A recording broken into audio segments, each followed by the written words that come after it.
¿Cómo andan? En esta clase video vamos a ver la modalidad del gusto, la última que nos queda. También se corresponde con el capítulo número 15 del Purves. Bien, no tengo más que decirles, no les robo más tiempo y espero que no se aburran.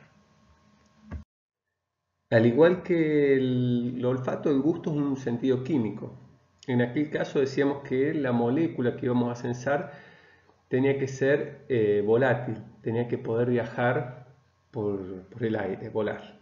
En este caso, en el gusto, la partícula que vamos a censar tiene que ser soluble, es decir, se tiene que disolver en un medio líquido, como es el que propone nuestra lengua con la saliva. Los sabores que sentimos en función de los receptores que tenemos son solamente 5. Probablemente la idea que tenemos nosotros de los sabores es algo mucho más complejo. Ahí, como veremos, pueden entrar la combinación de estos 5 tipos de sabores básicos, además de el trabajo conjunto del gusto con alguna otra modalidad sensorial, principalmente el olfato. Algo de eso vamos a hablar sobre el final del video. Los sabores básicos son el ácido, el dulce, el amargo, el salado, y hay uno que es mucho menos conocido que se llama umami, que está a la par de los anteriores, por más que puede llegar a sonar raro la primera vez que lo escuchan. En esta imagen tienen una descripción que esto está bastante extendido en el conocimiento más popular sobre el gusto, que es atribuirle a la lengua ciertas regiones que son sensibles a los diferentes sabores. Vamos a discutir sobre la veracidad estricta de esta idea más adelante. Pero la idea es poder hablar un poquito más de estos gustos. Acá los tenemos a estos 5 gustos, con algunos ejemplos de alimentos que lo pueden graficar, como la sega o la rúcula para el amargo, los cítricos para el ácido, el azúcar, chocolate para el dulce, las aceitunas, las anchoas para el salado, o bien, como decía Carlitos Balá, la misma sal. Es una adaptación de la frase de Balá. Y bueno, y acá tenemos el umami. El umami lo vamos a poder encontrar en el queso parmesano, jamón, el jamón curado, el crudo, el tomate, los espárragos. Particularmente está muy presente en lo que es la comida oriental. Ahí tienen varios alimentos que son ricos en el sabor umami. Veamos algo más de esto. El umami es rico en glutamato. Hay una historia que dice que a comienzos del siglo pasado una persona japonesa descubrió que alguna sopa de algas era rica en un sabor que no se podía reducir a los anteriores que habíamos visto, y trabajó para poder separar el ácido de glutamato de estos alimentos, y pudo generar una solución que después la patentó, y bueno, y usó en este caso lo que pudo aislar fue el más rico en sabor fue el glutamato de sodio. Trabajó con un glutamato de varios minerales, pero con el que finalmente terminó comercializando fue el de sodio. Este componente está en muchos alimentos, como los tomates que habíamos dicho, el brócoli, los espárragos, en varias carnes, en los pescados. Bien, puede llegar a ser un poco difícil poderlo describir, varios quesos también. Pero créanme que cuando uno toma conciencia de este gusto umami y a su vez empieza a comer pensando en esto, va tomando noción de qué gusto es. Sería erróneo decir que es parecido al salado, o es es amargo, ¿no? Es algo en lo personal como intermedio, lo experimento, pero es algo muy particular. Quizás uno de ustedes pueda tener alguna noción un poquito eh, más rica en términos de experiencia y nos pueda comentar en la clase de repaso. Vale decir que en japonés umami significa sabroso. Bien, avancemos. Pasemos a ver la lengua y los receptores, ¿no? Mucho se habla de las papilas gustativas como las responsables, pero no se acaba en las papilas. Obviamente están las papilas, pero dentro de las papilas tenemos a los botones gustativos, que es en los botones donde tenemos los receptores. Primero, veamos que papilas tenemos de diferentes tipos, que se diferencian por la forma que tiene y la distribución en la lengua. Por ejemplo, las papilas calciformes se encuentran en la región posterior. Y luego, ya en la región media, las papilas foliáceas y las papilas fungiformes. Tengan en cuenta que dentro de las papilas, como decía recién, están los botones donde están los receptores, que ahora veamos, los vamos a ver. Acá está un botón o corpúsculo gustativo. Esta es la superficie de la lengua, esta es una región de una papila gustativa. El agujero por donde salen estos pelitos, estos cilios, en el lenguaje que venimos hablando, se llama poro gustativo. Aquí tenemos otro.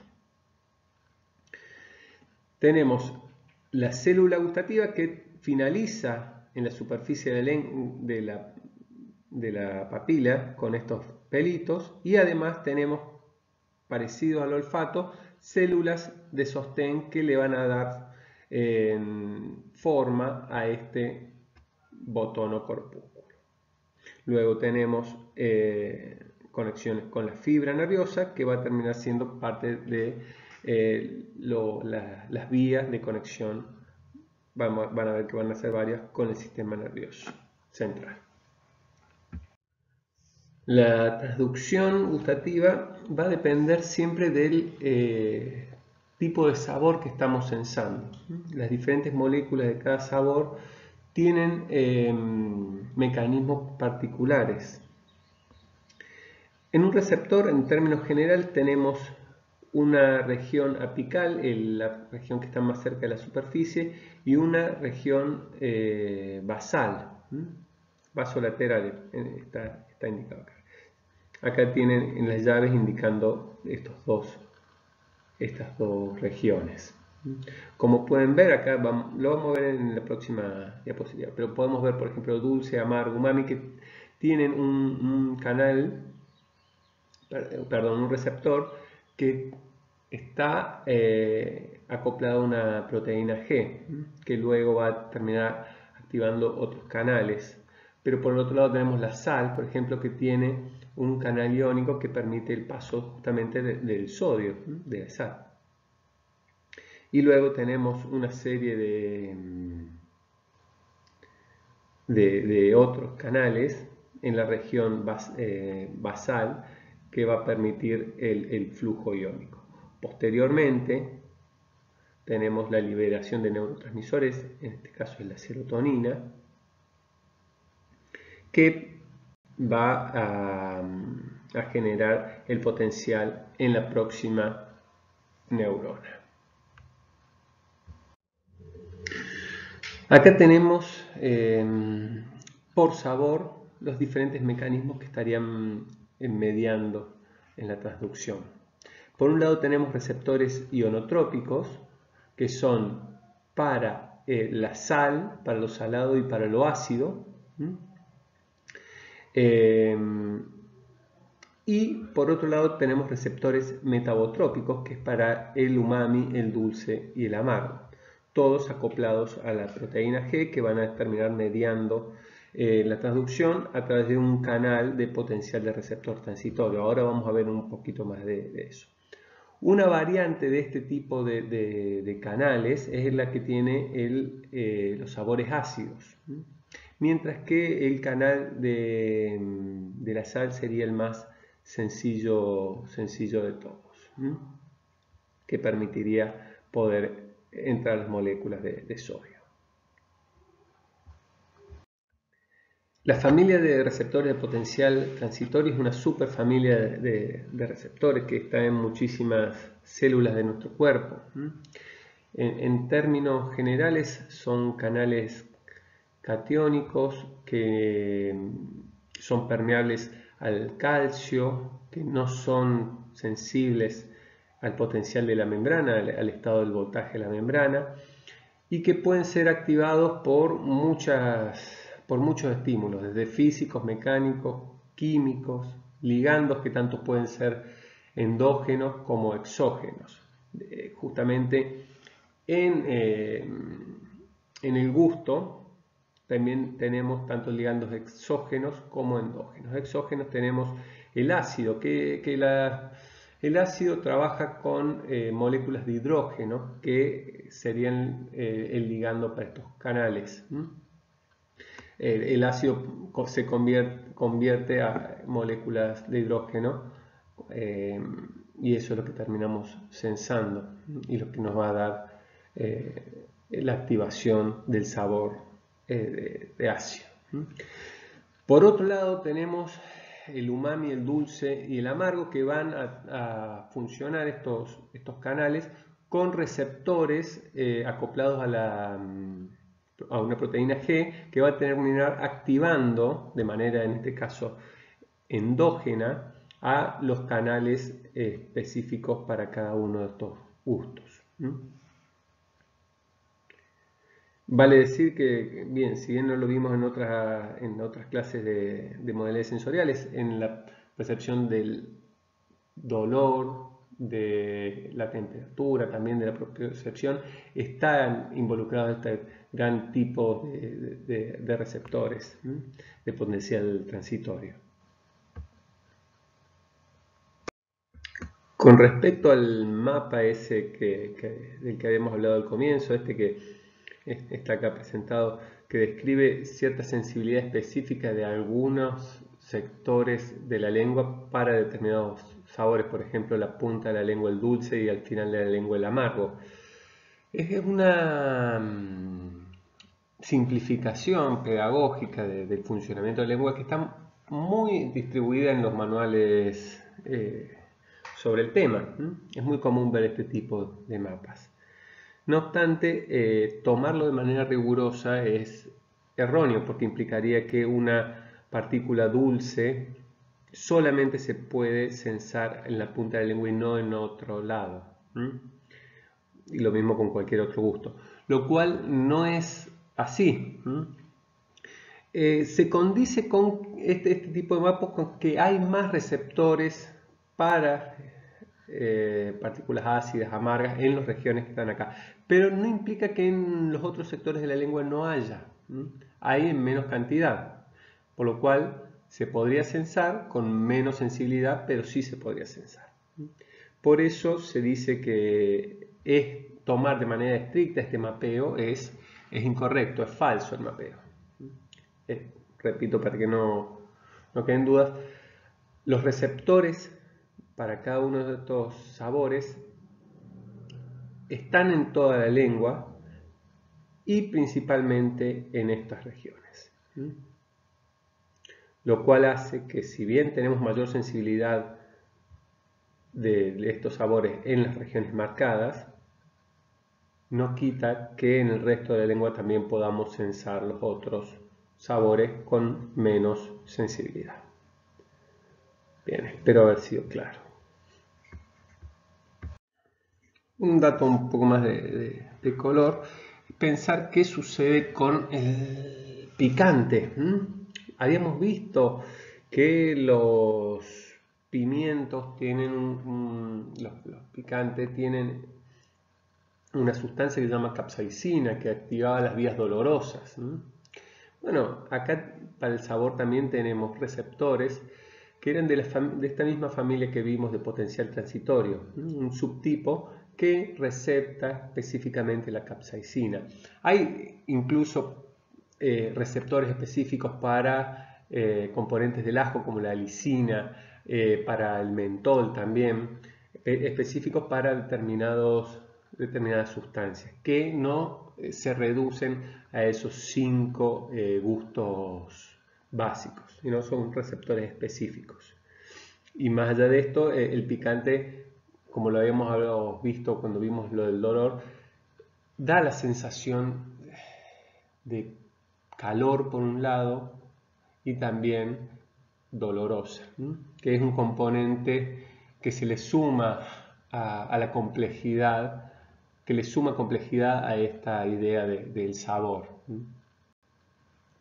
Es decir, le está dando componentes que no son típicamente gustativos.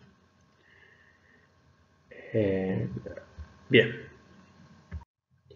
Con respecto a las vías del gusto, a diferencia de las modalidades sensoriales anteriores, acá vemos que van a estar involucrados 3 nervios, no uno solo, no el nervio gustativo, no existe en sí mismo uno solo.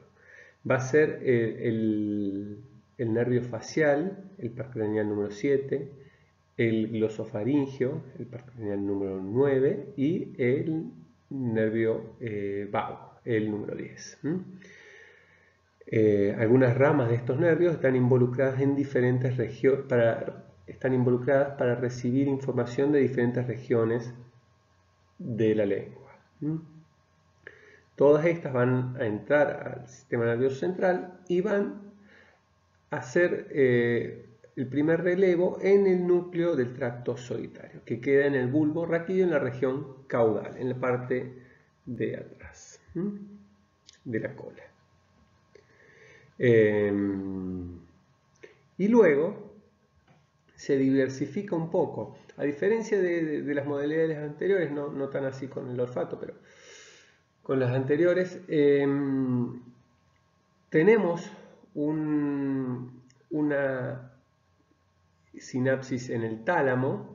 De vuelta es el núcleo ventral posteromedial del tálamo, que estaba involucrado todo en la percepción, la somatoestésica, y luego la corteza, que es la corteza también asociada a la somatosensación, y luego vamos a ver algunas variaciones de eso.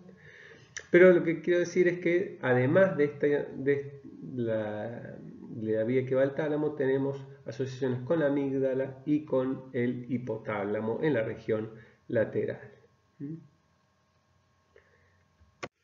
Bien, acá tenemos un diagrama esquemático de la vía. Este es del libro.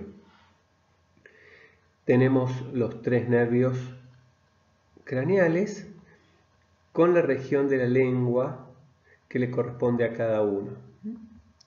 Luego la estación del núcleo del tracto solitario y por un lado la conexión con el tálamo y por el otro con el hipotálamo y la amígdala.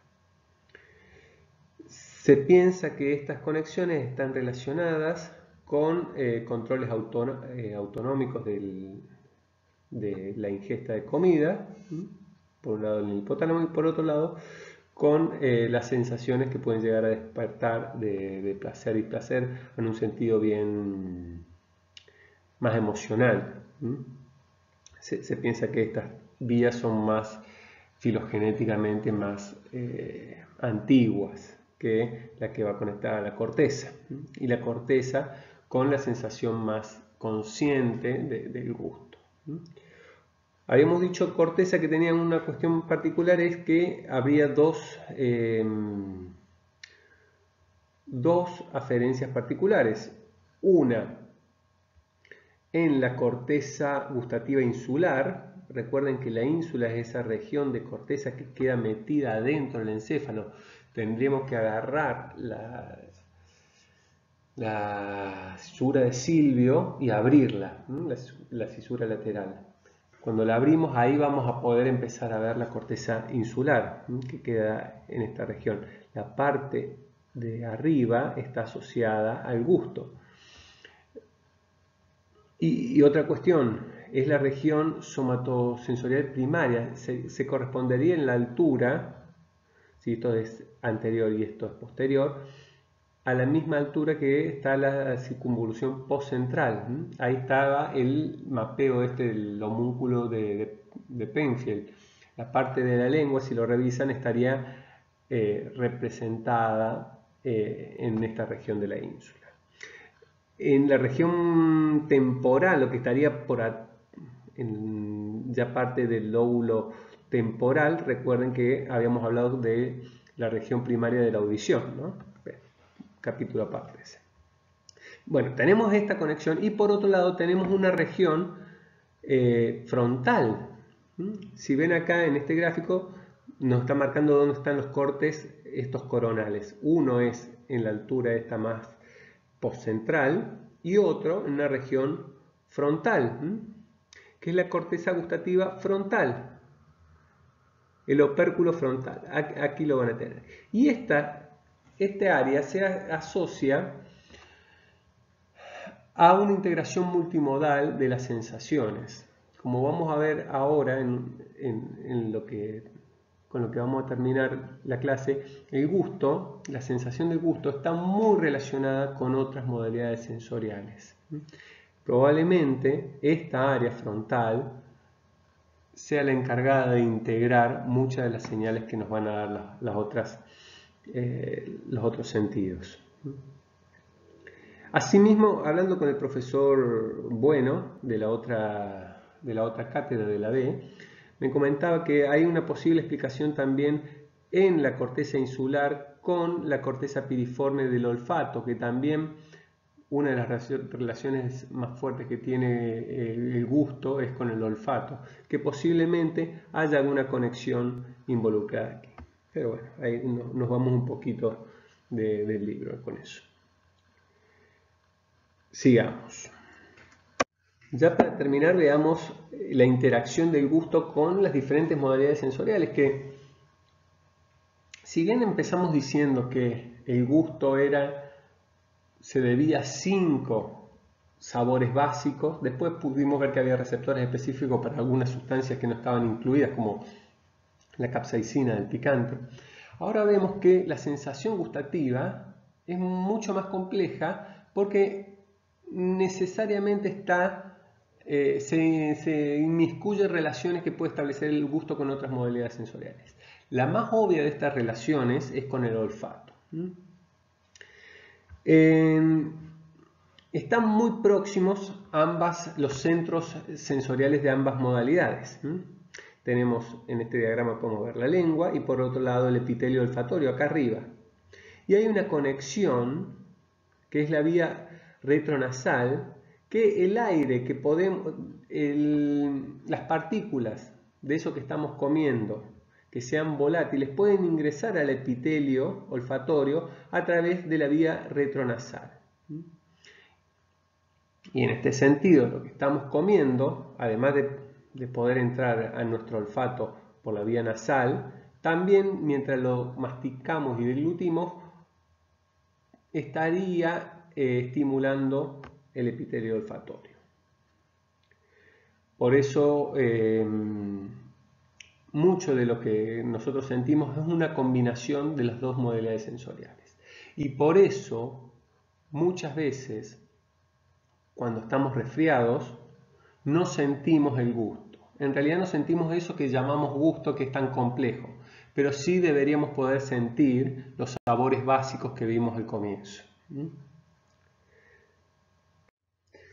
Hay un ejemplo bastante fuerte de esta relación, que es una investigación que muestra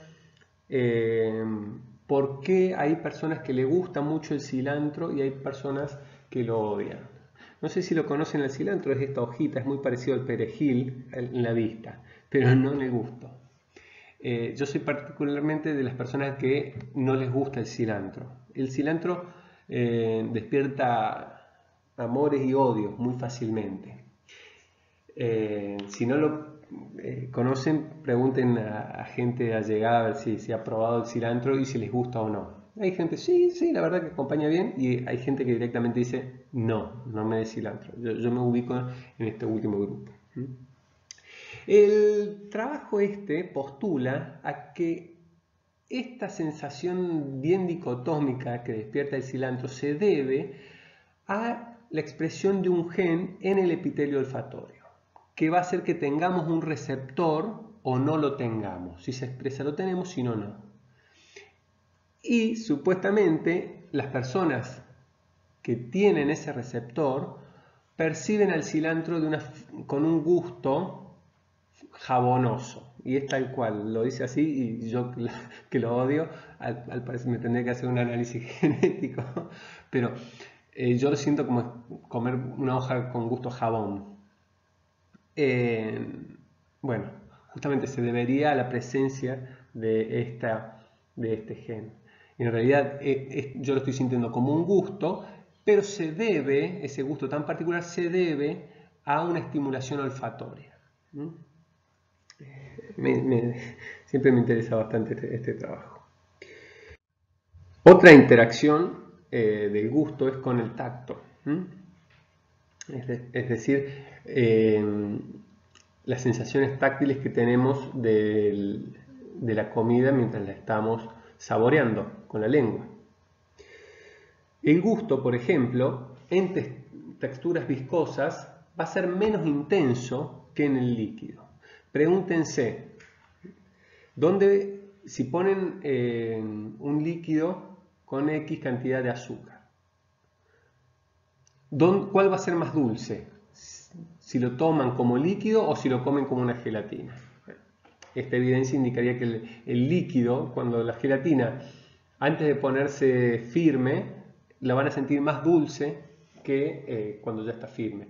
O bien también se me ocurre pensar en un helado, si lo dejan disolverse lo tienen como un caldito de helado, un líquido, lo toman, lo van a sentir mucho más dulce que si lo comen ya de manera sólida. Y en este punto lo que cambia es su consistencia, el tacto. Por otro lado, también la textura puede determinar si algo es agradable o no, como por ejemplo una papa frita. Cómanla una papa frita crocante y húmeda, lo único que cambia es la textura que tiene. Bien, es bastante patente y la textura hace también a eso que estamos llamando sabor en sentido amplio. La interacción del gusto con la visión es bastante clara, eso en un sentido común lo podemos pensar, que la visión condiciona mucho las expectativas que tenemos ante cierta comida sobre su sabor. Si un plato es atractivo visualmente, lo vamos a comer con ciertas expectativas, mientras que si es feo, lo vamos a comer con otras. Y esto puede condicionar el gusto el sabor en sentido amplio que le vamos a adjudicar a esa comida. El trabajo que les voy a contar ahora no necesariamente plantea la relación entre gusto y visión, sino visión y olfato, pero está bastante relacionado y me parece bastante gráfico también para mostrar esta interacción entre los sentidos. En este experimento los investigadores pudieron engañar a 54 enólogos, gente especializada en evaluar vinos, no cualquier tomador de vino, gente que está entrenada en esto. Lo que hicieron fue agarrar vino blanco y lo tiñeron de tinto. Las personas tenían que describir sus características y estos expertos no pudieron detectar la trampa, es decir, cayeron ante esta ilusión y olían el vino tinto como si fuera vino blanco. Es bastante fuerte porque si se lo dicen a cualquier persona que sabe de vino va a decir que esto es imposible. Pero bueno, esta interacción hizo que las personas sean totalmente condicionado el olfato, hayan condicionado totalmente el olfato para volverse anósmicos a estos cambios. Y por último, creo que la interacción menos pensada o más difícil de pensar es del gusto con la audición. Y acá encontré un trabajo que me parece una locura en realidad, cómo se puede haber pensado en este trabajo, pero es muy llamativo. Le preguntaban a personas en un restaurante sobre los gustos de las comidas que estaban sintiendo. Y mientras tanto le cambiaban el ruido de fondo que las personas oían. Y había ruidos de componentes más agudos, con frecuencias altas, o más bajas. Y iban probando y iban viendo cómo estos cambios en los sonidos alteraban la percepción gustativa. Y llegaron a conclusiones como estas que están acá escritas. Cuando los sonidos eran de alta frecuencia, es decir, agudos, el postre era más dulce y la baja frecuencia más amargo. Es bastante difícil de pensar en esta interacción, pero al parecer está. Ruidos de fondo incómodos alertan la percepción de la dulzura, la salinidad y del disfrute de los alimentos. Y por otro lado, este efecto de que se alertaba la percepción de la dulzura, no afectaba a todos los sabores por igual. Por ejemplo, el umami se resistía mucho más que el dulce o el salado, que sí estaban afectados por el ruido de fondo. Bien, creo que grafica bastante esto que quiero mostrar, que el gusto es algo bien complejo, que involucra la multimodalidad.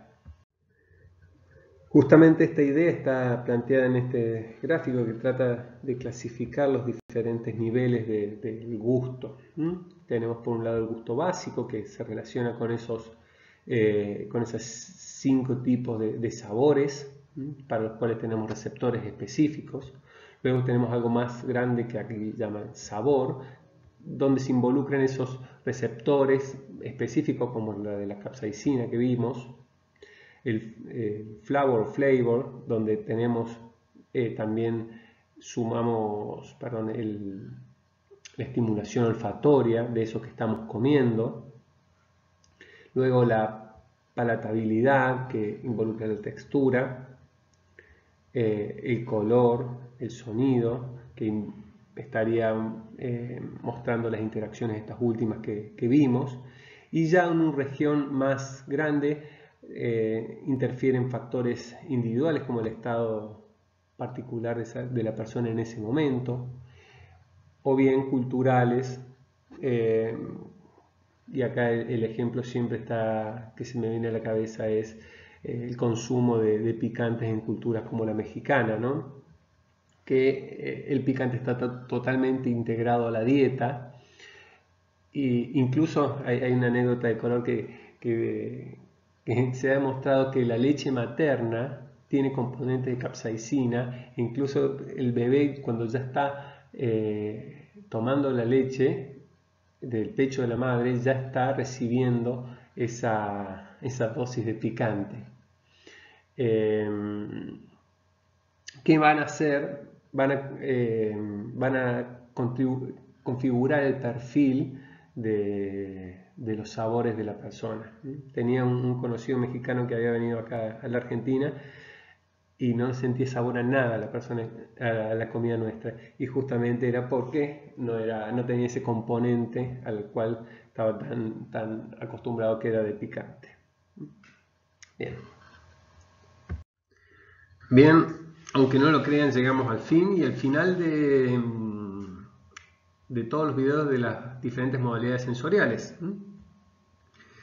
que tuvimos varios. Este por suerte resultó un poquito más breve. Lamento si los otros fueron medio pesados. En sí reconozco que fueron largos. Bueno, ya espero que me den alguna retroalimentación de eso. Les va a quedar el video sobre ilusiones sensoriales, que eso va a ser un poquito más llevadero, implica hacer algún ejercicio para que luego después podamos reflexionar sobre qué mecanismo, qué proceso fisiológico está involucrado en cada uno. Pero bueno, ese va a ser más, créanme, va a ser más llevadero. Repasemos lo que vimos en este de gusto. Vimos los sabores básicos, nos detuvimos un poquito más en este sabor más extraño que es el umami. Vimos los corpúsculos gustativos. Algo que no dije de los corpúsculos es que, al igual que los receptores olfatorios, los gustativos se regeneran, se van regenerando permanentemente, lo cual no es común en las demás modalidades sensoriales. Hablamos de la transducción, vimos que cada sabor tiene un proceso específico, tenemos receptores ionotrópicos y metabotrópicos, más de estos últimos. Después vimos las vías centrales, vimos la corteza, pero también vimos algunas conexiones extras. Y luego vimos esto de la interacción del gusto con otras modalidades sensoriales para entender mejor lo que es el sabor de una manera compleja y multimodal. Bien, eso es todo. Espero encontrarlos en los espacios de consulta o bien me escriben por el foro.